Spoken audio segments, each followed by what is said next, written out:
از جنراتور هم بگیر پیداست. نه اتصالش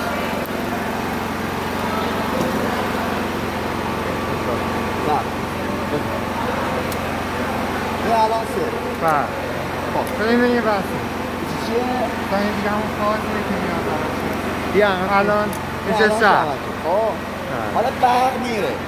اول گفتی قرار شد چیکار کنی؟ اینا رو خاموش اینا کنیم. قطعش کنیم. بله. شبکه قطع. می‌ذاریم رو حالت سه. میذاریم رو حالت جنراتور. اینا هم قطعش بکنیم. حالا میره.